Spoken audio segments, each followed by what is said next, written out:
Welcome back to Burn Peak. I'm Seth, and this is a dummy pedal. It's a pedal you can use to pedal your bike when you don't have a pedal, and it's one of many bike tools we're gonna be going over today. I thought it would be interesting to aggregate all this into one video. If you watch my other videos, you've probably seen a lot of these tools, but nevertheless, we're gonna be doing something a little different today, but kind of the same. So as I was saying, the first weird tool is a dummy pedal. You just put it in the crank arm, use your thumb to screw it in, and then you can pedal the bike. And you might think, why would somebody ever need something like this? And the reason is a lot of higher end bikes do not come with pedals because people want to use the pedal that they want. When a bike mechanic's putting the bike together, they need to pedal the bike.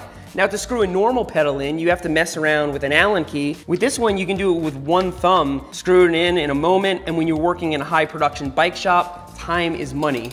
And that's why somebody would spend their money on a dummy pedal. So in addition to dummy pedals, they actually make dummy rear wheels or dummy hubs.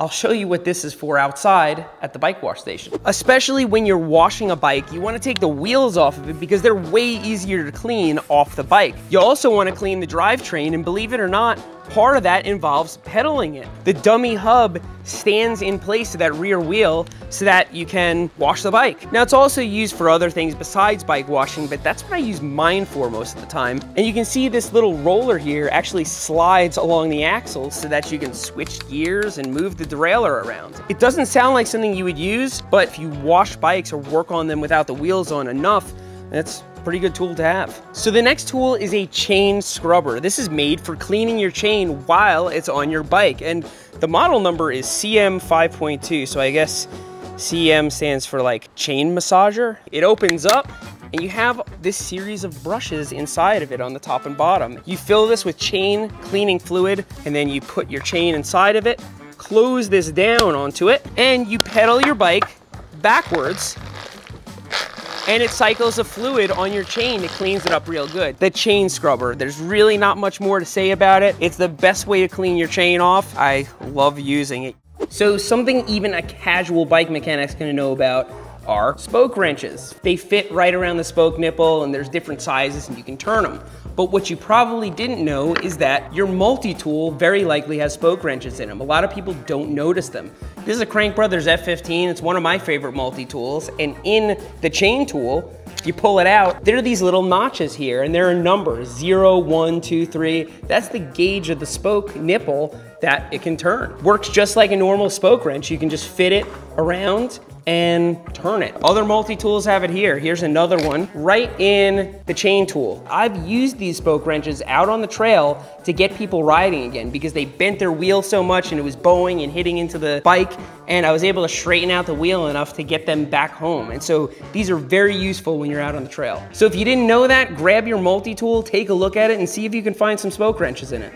So while we're talking about bicycle spokes, this is a spoke tension meter, TM1, I guess that stands for tension meter 1. When wheel builders are building wheels, or when you're doing a nice truing job on your wheel, you wanna make sure that all the spokes are at a very similar tension, or whatever the manufacturer recommends. This goes around the spoke, and then whatever this little arrow points to is what tension the spoke is. Not gonna find that very interesting unless you build wheels. Doing it by feel is probably not that accurate compared to something like this. Very important tool. One of the great things about disc brakes on mountain bikes is that if your wheel's a little bit out of whack, your brakes still work perfectly fine, provided that your rotor is still straight. And sometimes it's not. Sometimes it gets knocked into something when you're loading or unloading your car, you crash your bike. And for that, we have the DT2 Disc Truer 2. You can grab onto the disc brake in a number of different ways. If it's some kind of warp, you can try and straighten it out with this little one. If it's a big bend, you can put it here and move it around. The only way I know how to true disc brakes is by looking into the brake caliper. And instead of grabbing it with a plier or jamming a screwdriver in here and trying to bend it, this is a little bit more precise and purpose-built. So as you ride your bike, you're gonna put wear on your chain. And if your chain gets really worn out, it's actually gonna wear out all your other parts. And so you wanna check it to see how worn out it actually is. The chain checker, you just insert it right here, put some tension on it right here, and then this little probe over here will tell you how worn out it is. If it does this, your chain is just fine. If you can push it inside of your chain, then it is actually worn out. I don't use this. I just pretty much change my chain when it looks bad. But if you're a racer, if you just put lots and lots of miles in your bike and you're always just wondering about your chain, this is a pretty good way to check it. So this is a really weird one, a headset cup removal tool. I've had this for years. I used it a lot when I had a BMX bike with headset cups that you have to press in. The bearings would actually press into the frame, and if you had to get them out, you'd basically be taking a screwdriver and hammering it, and that wasn't good for business. And so this was made to go up through the head tube, pop out, and then when you pushed it back down, it was sitting on top of the headset cup. Then you would hit it with a hammer and pop it back out. I think on the channel, we've only used this once, but still very useful tool. So this next tool, when it first came out, I made fun of it. I ragged on it. I said it was expensive. Now, I own it and it is tattered. I use it every single time I install tires. It is the WH1. WH stands for wheel holder. Put it in your vise, take this little guy, you put it into one of these, and then you slide your wheel onto it and it holds it. And the reason you want to use this is for installing tubeless tires. So you have to have the wheel sort of upright and have the tire open so you can pour sealant into it or so that you can mount the bead onto it. Being able to have it up at eye level at the bench secure is really, really useful. If you have a bike shop or you do a lot of tires, this thing's a lifesaver. The wheel holder. Sounds ridiculous, something that holds your wheel, but it is so freaking useful.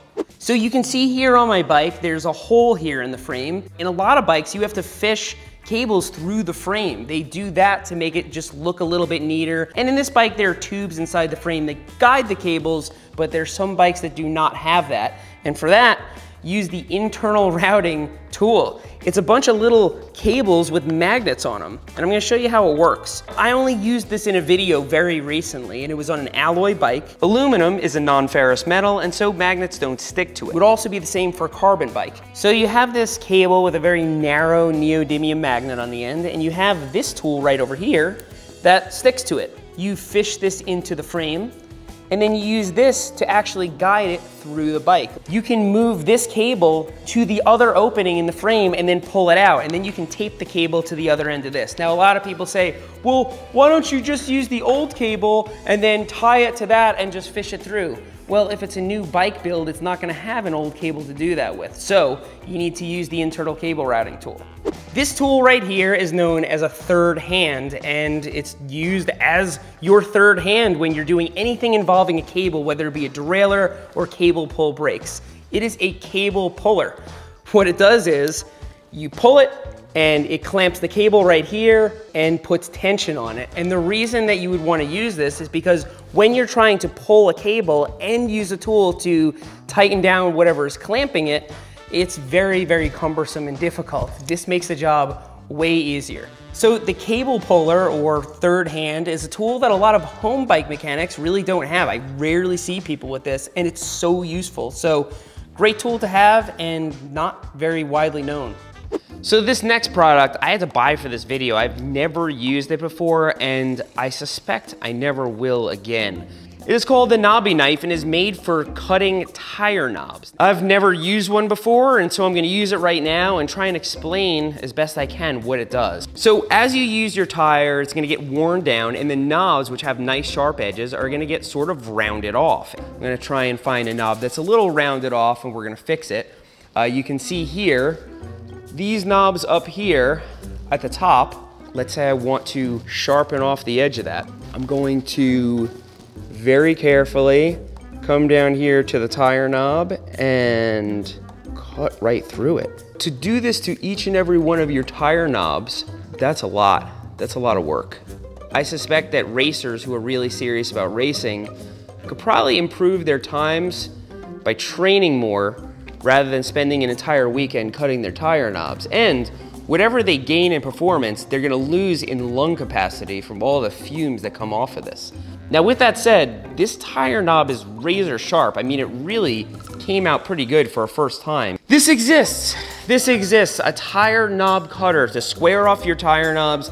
The thinking is you can extend the life of a tire, you can fix a knob that's not exactly perfect, or if you want to do some kind of special tread pattern, like let's say you want to cut off every third knob. I don't know, I don't get down to that level of gearheading, but for those who do, the knobby knife is a tool that exists and people use it. So if you work on bikes a lot, or if you watch this channel, you've probably seen a lot of those tools already. But a lot of people from outside the biking world like to eavesdrop into our activity through these videos. And so if you're one of those people, I hope you found this interesting. I hope you liked it. We haven't even scratched the surface of unique bike tools. So if you want to see another video like this, let me know. And thanks for riding with me today. I'll see you next time. The new from the factory is burning off of this thing. They didn't supply any sort of like stand for it, so I'm using a can so it doesn't burn through my workbench.